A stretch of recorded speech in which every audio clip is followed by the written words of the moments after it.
Well now, another justified rant from yours truly, Ghostmas, coming at you today. Now this one, it hits a little closer to home than I like to admit.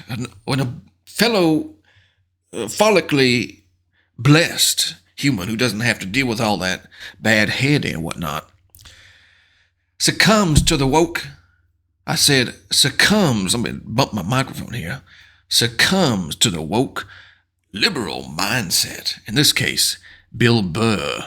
Bill Burr, many have said I look like him, but I think I'm vastly more handsome. The pulchritudinous is already showing here. He used to be one of my favorite comedians now.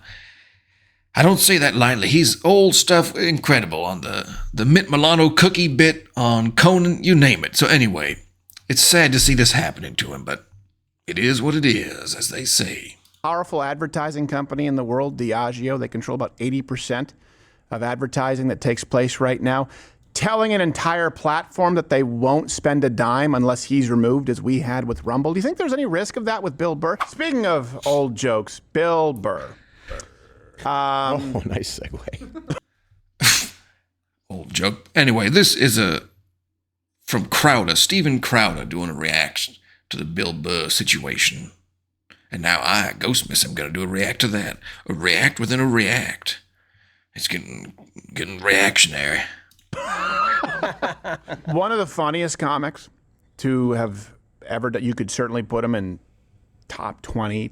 No one would argue if you put him in top 10 personally of all time. Very funny. Came up in Boston. Nick DiPaolo has spent obviously a lot of time with him.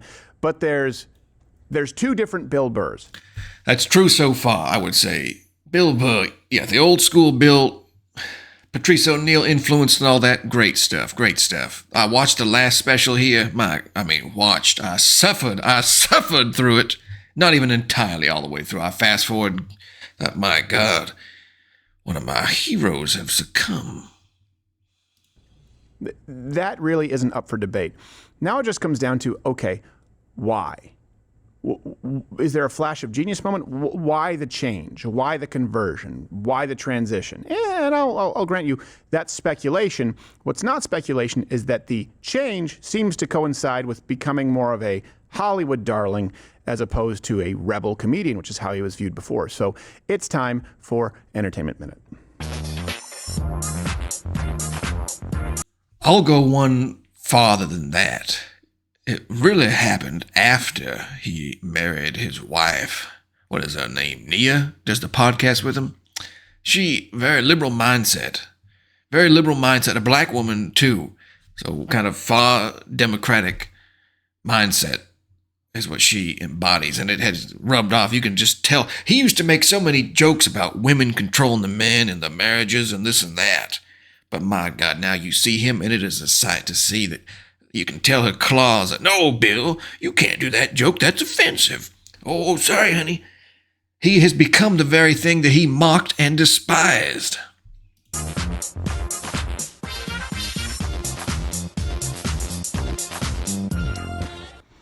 And again, I don't want to be that. Say Bill Burr's not, because that's the laziest thing. People go, oh, you're just not. It's not that you're conservative, so you're not funny, or it's not that you're liberal, so they're not funny. Bill Burr has some incredibly funny material. Objectively funny. He's objectively very funny. He's becoming less funny because he's proselytizing more.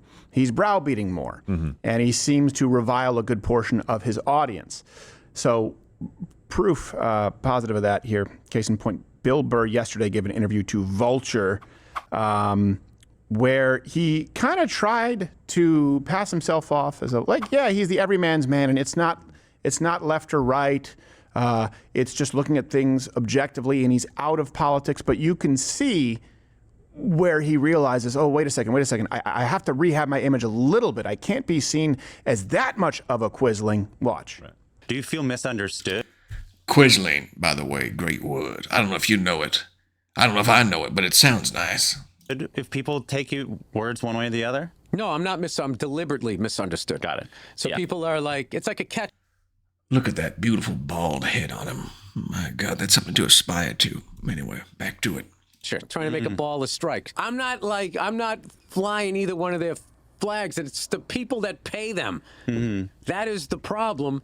And they're always distracting us with other stuff. So, like, CNN and Fox News are a disease. So, and then at the same time, you're talking about billionaires, you're talking about stuff like this, and people on the left have been really embracing you, and they're sharing your videos. No, that's not true, dude. Certain parts That's of the not left. true. That's not true. Certain you portions can't of the have it. left. True. I tell you, it is conclusive as far as I can see because Bill Burr, I'm sorry to tell you this, sir, but on Reddit, you have become the darling of Reddit. You before were kind of reviled a bit on there. Maybe the underground, conservative, more right-wing side of Reddit enjoyed you. Now you have become one of the... Anytime Reddit picks you up and raises you up to the top, you know damn well what side of the spectrum you stand on. Why is he trying to defend it? He doesn't... I think part of his mind, he just can't admit that he has drifted so far into the very thing he hated. And certain portions of the right. Sure. There's common sense on both sides. Sure. But we keep doing this where it's like, oh, the right's all racist. And dude, the left is some of the most most of the left feels like if they have a black friend, they don't have issues. Okay, Pause. Your attack on the left was literally just positioning yourself as more left than the left. Yes. Continue. out of that. Yes. I'm out of that. So I don't want to hear left and right crap. They're all f***ing nuts. That f***ing post Me Too, where it went from people shouldn't sexually assault people, absolutely, to I don't like what you're talking about in your act, was f***ing nuts. Was he saying that during Me Too?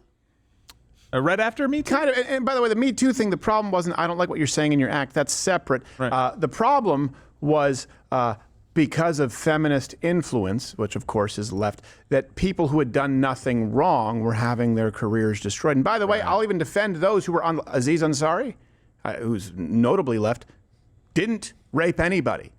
Oh, you mean a little Indian immigrant is not a skilled lover? Surprise! You saw the ride, you bought a ticket anyway.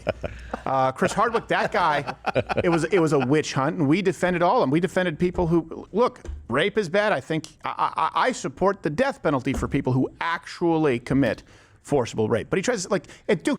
Now that I think a lot of people are against because when they make the accusations of the assault, we will say a lot of them are not true, so it's hard to conclusively prove them a lot of the times. Now, I don't have any sympathy for those that go out and commit the atrocities, but I'm saying I have seen enough research, enough people who have been wrongly convicted, but just on the woman's say-so here, that I don't think the death penalty should be part of that.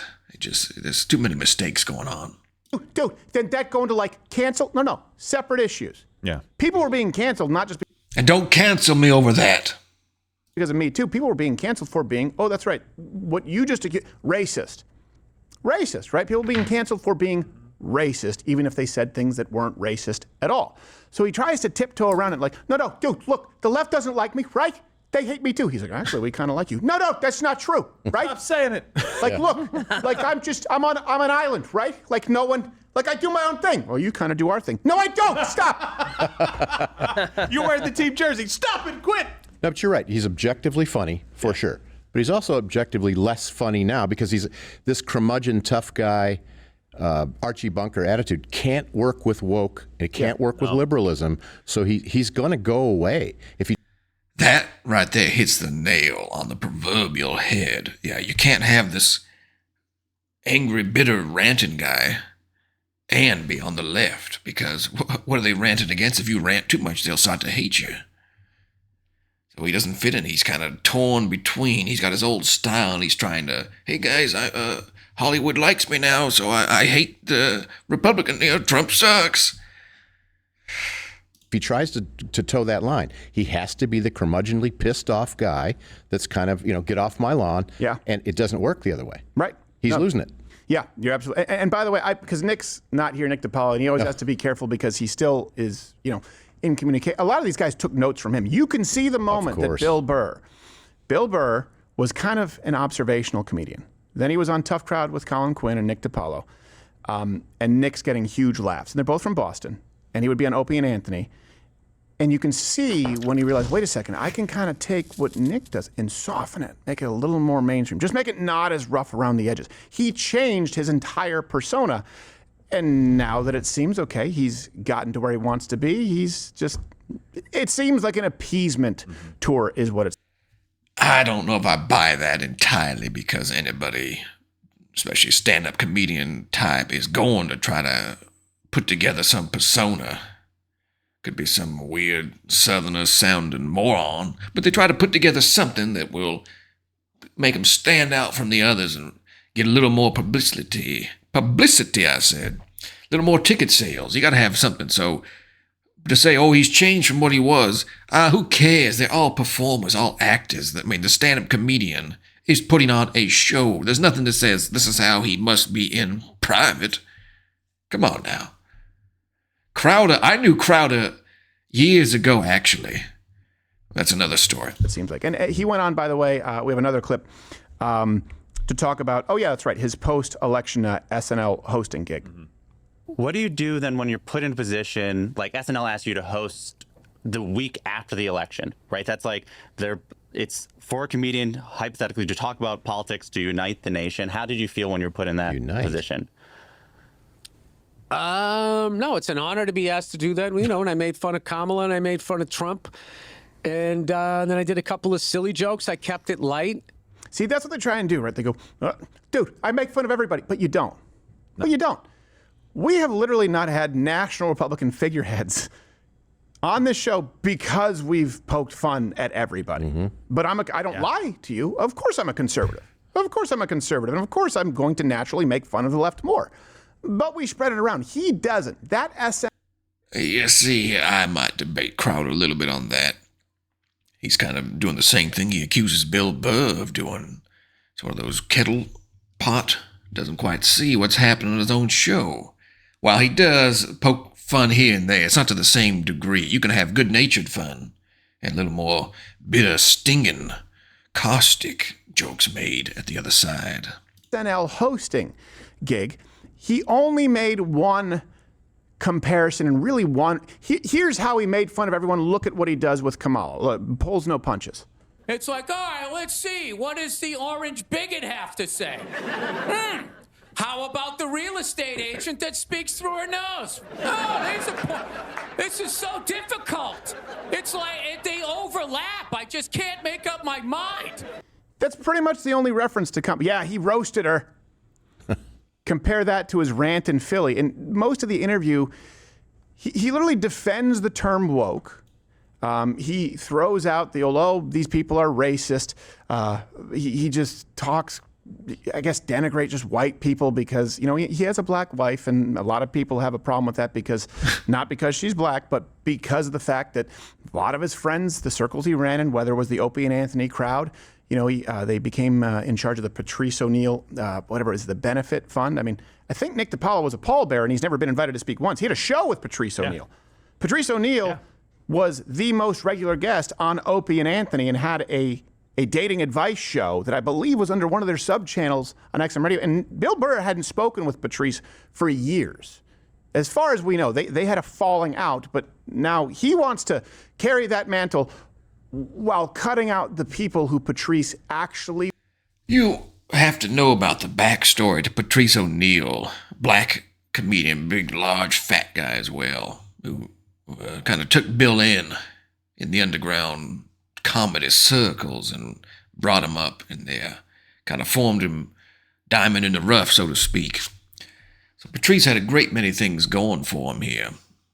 He worked with and respected. So the rest of this interview is racist, white people bad, woke, and something, Ben Shapiro. Ben Shapiro talked about going to one of your shows and complaining about you becoming woke, which sort of then created this... He doesn't even know what that word means. Let me sum his definition of woke is white liberals' definition of woke, and they didn't even know what it was. They just took the word from black people. That's the worst thing about... Again, his attack on the left. I criticize everybody, right? Like, you Republicans, you're racist, right, dude? And liberals, I make fun of, like, you're not, dude, you're racist too. You're not liberal enough. He's positioning himself to the left of the left and acts as though he's being objective. Let's continue. our people is not only do we take from other cultures, we don't even take the time to understand the definition. Yeah. He went there to be annoyed so he can then have something to talk about, and then he can make money off of dividing his own country. Yeah. Those people, it's treasonous what Pause. they do. Yes. So, you can tell Bill Burr here has gone off the deep end as far as I can see. He's gone and he defends the wrong side, not the right side. Everything he puts out there is with the liberal mindset. And like I said, he's got the black wife. People, oh, you say he's got a black wife. Oh, you're racist now. You're a racist. Oh, you're a racist. You can't say it. He's got a black wife. So what? It doesn't have to do with his skin color. It has to do with the culture, the upbringing, and the politics that she brings along with it. That's one of those things you can't even speak about these days here unless you someone's going to shout out, hey, he's a racist yawning into his microphone here in a dark room with a purple light lit behind him. Scumbag. I mean, come on now. When you say divide, you mean disagree with you. Because Ben Shapiro, he's not a comedian, right? And I get it. He's not supposed to be funny. But his job is to comment, to provide insight into topical issues. Kind of like you, Bill. So I don't get it when comedians sort of berate someone for doing that. Yeah. And I don't get it when talking heads do it. Also, one of the Bill Burr fallbacks, a classic Bill Burr fallback here, is that he will go on these big, long rants giving his opinions on political standpoints. And then when an interviewer calls him to task on it, he reverts back. Oh, I don't know. I'm just a comedian. I don't know what I'm talking about. You took it seriously. I'm just a comedian. So on the one hand, he gets up there like a left-wing preacher man of sorts. I don't know if they have those in the left anymore, the little devil worshippers. But he goes up there ranting and raving about the leftist politics, and then when they quiz him on it, oh, I don't know, I'm a comedian. So it's all nonsense, and I couldn't even get through his last special. I bet more people will be able to get through this damn video of mine here than they can ever fit into the Bill Burr latest comedy special. I'll put the link down for Crowder's whole thing. It's a lot longer than that. You can see the timeline, but that's all I'm going to invest into it right now. So we got, whatever. Just hit the, whether you like it. I don't care if you just leave me a rude, nasty, mean-spirited comment and hit the like button afterward. Just let me know, hey, jerk off, I left you a comment. Then hit the subscribe and you can come back and try to make fun of me again. That's what we do here. We like to criticize, mock, and belittle others, and then have them do it back to us. It's wonderful. It just kind of completes the circle of life I've found. It's great. Anyway, Ghostmas out. Until the next one. Stay classy.